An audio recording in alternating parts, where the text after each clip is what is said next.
ನಮಸ್ಕಾರ. ಇವತ್ತಿನ ಒಂದು ಅವಧಿಯಲ್ಲಿ ನಾವು ಮೇಲ್ ಮರ್ಜಿಂಗನ್ನು ತಿಳಿದುಕೊಳ್ಳೋಣ. ಈ ಮೇಲ್ ಮರ್ಜನ್ನು ನಾವು ಮಕ್ಕಳಿಗೆ ಒಂದು ಸ್ಟಡಿ ಸರ್ಟಿಫಿಕೇಟ್ ಕೊಡಬೇಕಾದ್ರೆ ಅಥವಾ ಮಾರ್ಕ್ಸ್ ಕಾರ್ಡ್ ಕೊಡಬೇಕಾದ್ರೆ ಅಥವಾ ಟ್ರೈನಿಂಗ್ ನಡೆಸಬೇಕಾದಾಗ ಶಿಕ್ಷಕರಿಗೆ ಅವರ ಅಟೆಂಡೆನ್ಸ್ ಸರ್ಟಿಫಿಕೇಟ್ ಕೊಡಬೇಕು ಅಂದರೆ ಸುಲಭವಾಗಿ ಇದನ್ನು ನಾವು ಬಳಕೆ ಮಾಡ್ಬೋದು. ಬನ್ನಿ ಯಾವ ರೀತಿ ಇದನ್ನು ಮಾಡಬೇಕು ಅನ್ನೋದನ್ನು ನೋಡೋಣ. ಮೊದಲಿಗೆ ನಿಮಗೆ ಬೇಕಾಗಿರುವಂತಹ ರೀತಿಯಲ್ಲಿ ನೀವೊಂದು ಸರ್ಟಿಫಿಕೇಟನ್ನು ರೆಡಿ ಮಾಡಿ ಇಟ್ಕೊಳ್ಬೇಕಾಗತ್ತೆ. ನಾನು ಮಗುವಿಗೆ ಇಲ್ಲೊಂದು ಸ್ಟಡಿ ಸರ್ಟಿಫಿಕೇಟನ್ನು ಕೊಡ್ತಾ ಇದ್ದೀನಿ. ಸೊ ಸಿಂಪಲಾಗಿ ಜಸ್ಟ್ ಒಂದು ಡೆಮೋಗಾಗಿ ನಾನು ಇದನ್ನು ಚಿಕ್ಕದಾಗಿರುವಂಥ ಒಂದು ಸ್ಟಡಿ ಸರ್ಟಿಫಿಕೇಟನ್ನು ರೆಡಿ ಮಾಡ್ಕೊಂಡಿದ್ದೀನಿ. ನೀವು ಇಲ್ಲಿ ಏನು ಮಾರ್ಕ್ಸ್ ಕಾರ್ಡ್ ಕೂಡ ರೆಡಿ ಮಾಡ್ಕೊಳ್ಬೋದು. ನಿಮ್ಗೆ ಏನು ಬೇಕೋ ಅದನ್ನು ಮೈಕ್ರೋಸಾಫ್ಟ್ ವರ್ಡಲ್ಲಿ ನೀವು ರೆಡಿ ಇಟ್ಕೊಳ್ಬೇಕಾಗತ್ತೆ. ಇದ್ರ ಜೊತೆಗೆ ಇದರಲ್ಲಿ ನೀವು ತುಂಬ ಬೇಕಾಗಿರುವಂಥ ಮಾಹಿತಿ, ಉದಾಹರಣೆಗೆ ಇಲ್ಲಿ ಹೆಸರು, ತರಗತಿ ಮತ್ತು ಹುಟ್ಟಿದ ದಿನಾಂಕ, ಈ ಏನೆಲ್ಲ ಮಾಹಿತಿಗಳು ಬೇಕೋ ಅವುಗಳನ್ನು ನೀವು ಒಂದು ಎಕ್ಸೆಲ್ ಶೀಟಲ್ಲಿಯೂ ಕೂಡ ರೆಡಿ ಇಟ್ಕೊಳ್ಬೇಕಾಗತ್ತೆ.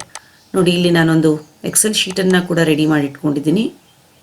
ಹೆಸರು, ತರಗತಿ, ಹುಟ್ಟಿದ ದಿನಾಂಕ, ಈ ರೀತಿ ನಿಮ್ಮ ಒಂದು ಎಕ್ಸೆಲ್ ಶೀಟು ರೆಡಿಯಾಗಿರಬೇಕು. ನಂತರ ನಿಮ್ಮ ಒಂದು ಸರ್ಟಿಫಿಕೇಟ್ನ ನಮೂನೆಯನ್ನು ಕೂಡ ನೀವು ರೆಡಿ ಇಟ್ಕೊಳ್ಬೇಕು.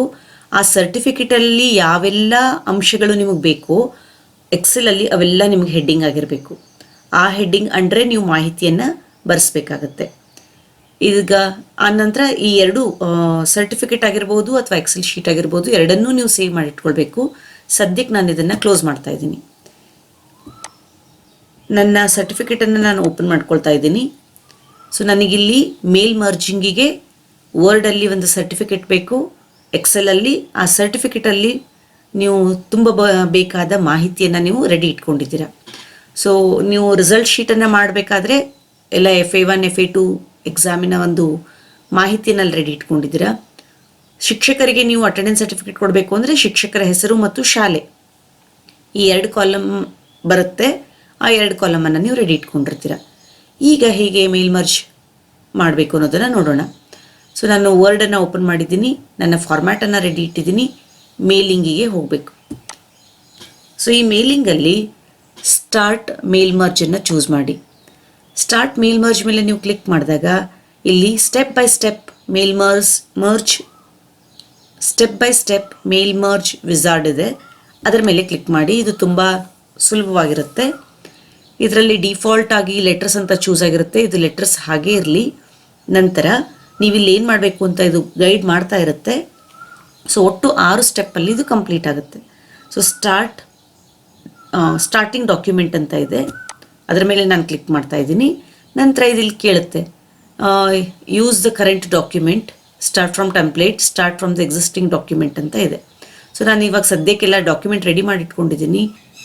ಯೂಸ್ ದ ಕರೆಂಟ್ ಡಾಕ್ಯುಮೆಂಟ್ ಅನ್ನೇ ನಾನು ಸೆಲೆಕ್ಟ್ ಮಾಡಿದ್ದೀನಿ. Next select recipient.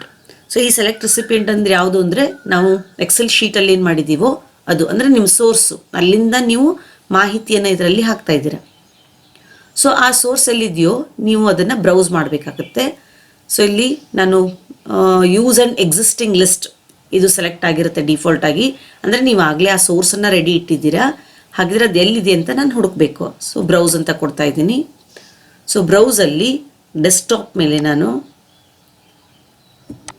ಈ ಫೋಲ್ಡ್ರಲ್ಲಿ ಇಟ್ಟಿದ್ದೀನಿ. ಸೊ ಎಕ್ಸೆಲ್ ಟ್ಯೂಷನ್ಸ್ ಅಂತ ಇದೆ, ಅದರಲ್ಲಿ ಇಟ್ಟಿದ್ದೀನಿ.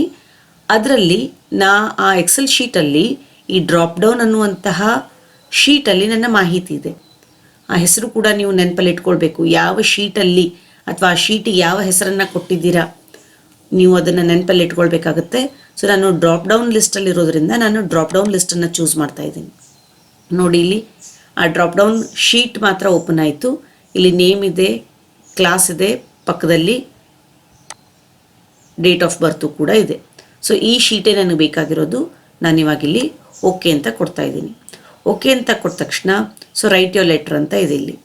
ಸೊ ರೈಟ್ ಯೋರ್ ಲೆಟ್ರನ ಮೇಲೆ ಇವಾಗ ನಾನೇನು ಮಾಡ್ತೀನಿ, ಹೆಸರು ನನಗೆ ಬೇಕು, ಇಲ್ಲಿ ಕ್ಲಿಕ್ ಮಾಡಿ ಹೆಸರು ಪಕ್ಕದಲ್ಲಿ ನಾನು ನನ್ನ ಮೌಸ್ ಪಾಯಿಂಟನ್ನು ತಂದು ಇನ್ಸರ್ಟ್ ಮರ್ಜ್ ಫೀಲ್ಡ್ ಅಂತ ಇದೆ, ಈ ಇನ್ಸರ್ಟ್ ಮರ್ಜ್ ಫೀಲ್ಡ್ ಮೇಲೆ ಕ್ಲಿಕ್ ಮಾಡಿ ನೇಮ್, ಯಾಕಂದರೆ ಇಲ್ಲಿ ನನಗೆ ಮಗುವಿನ ಹೆಸರು ಬೇಕಾಗಿದೆ ಅಲ್ವಾ. ಸೊ ನೇಮನ್ನು ನಾನು ಚೂಸ್ ಮಾಡಿದೆ. ನೆಕ್ಸ್ಟು ಸ್ಟಡಿಂಗ್ ಇನ್ ಕ್ಲಾಸ್, ಇಲ್ಲಿ ನನ್ನ ಮೌಸ್ ಪಾಯಿಂಟನ್ನು ತಂದು ನೀವು ಇಲ್ಲಿ ಏನು ಬೇಕಾದರೂ ಅದನ್ನು ಆಲ್ಟ್ರೇಷನ್ ಮಾಡ್ಕೊಳ್ಬೋದು. ಮತ್ತು ಇನ್ಸರ್ಟ್ ಮರ್ಜ್ ಫೀಲ್ಡಿಗೆ ಹೋಗಿ ಕ್ಲಾಸನ್ನು ಚೂಸ್ ಮಾಡ್ತಾ ಇದ್ದೀನಿ. ನೋಡಿ, ನಿಮಗೆ ಬೇಕಾಗಿರುವಂಥ ಹೆಸರನ್ನೇ ಕೊಡಿ, ಇಲ್ಲದೇ ಇದ್ದರೆ ನಿಮಗೆ ಕನ್ಫ್ಯೂಸ್ ಆಗುತ್ತೆ. Next his or her date of birth is, ಅಲ್ಲಿ ನಾನು ಮೌಸ್ ಪಾಯಿಂಟನ್ನು ತಂದು ಡೇಟ್ ಆಫ್ ಬರ್ತನ್ನು ಚೂಸ್ ಮಾಡ್ತಾ ಇದ್ದೀನಿ. ಇಲ್ಲಿ ಫಾರ್ಮ್ಯಾಟಿಂಗನ್ನು ಕೂಡ ಮಾಡ್ಬೋದು. ಸೊ ಇದು ನಿಮಗೆ ಬೋಲ್ಡಾಗಿ ಬೇಕು ಅಂದರೆ ಇದನ್ನಿಷ್ಟೇ ಸೆಲೆಕ್ಟ್ ಮಾಡಿ ಹೋಮ್ ಟ್ಯಾಬಿಗೆ ಹೋಗಿ ಇದನ್ನು ನೀವು ಬೋಲ್ಡ್ ಮಾಡ್ಕೊಳ್ಬೋದು. ಬೇಕಂದರೆ ಕಲರು ಕೂಡ ನೀವು ಮಾಡ್ಕೊಳ್ಬೋದು. ನೋಡಿ, ಕ್ಲಾಸ್ ನಾನು ಇಟಾಲಿಕ್ ಮಾಡ್ತಾ ಇದ್ದೀನಿ. ಹಾಗೆಯೇ ಈ ಡೇಟ್ ಆಫ್ ಬರ್ತನ್ನು ಅಂಡರ್ಲೈನ್ ಮಾಡ್ತಾ ಇದ್ದೀನಿ. ನಿಮ್ಗೆ ಯಾವ ರೀತಿ ಬೇಕೋ ಆ ರೀತಿ ನೀವು ಅದನ್ನು ಮಾಡ್ಕೊಳ್ಬೋದು. ಬೋಲ್ಡ್ ಮತ್ತು ಅಂಡರ್ಲೈನನ್ನು ಮಾಡ್ಕೊಳ್ತಾ ಇದ್ದೀನಿ.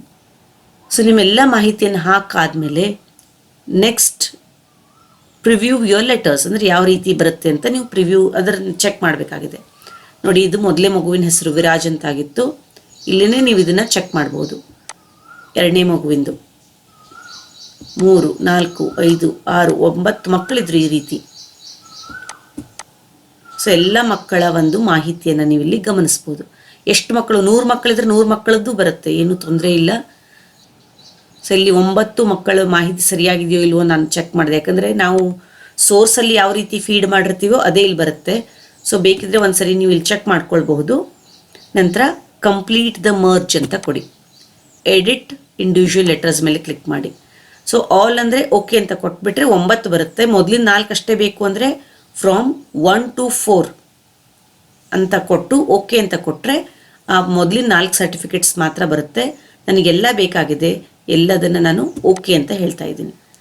ಓಕೆ ಅಂತ ಕೊಟ್ಟಾಗ ನೀವು ಇಲ್ಲಿ ಗಮನಿಸ್ಬೋದು ಎಲ್ಲ ಮಕ್ಕಳ ಮಾಹಿತಿ ಆ ಸರ್ಟಿಫಿಕೇಟ್ ಒಂದು ಹೊಸ ಲೆಟರ್ ಹೆಡ್ಡಲ್ಲಿ ಸ್ಟಾರ್ಟ್ ಆಗುತ್ತೆ.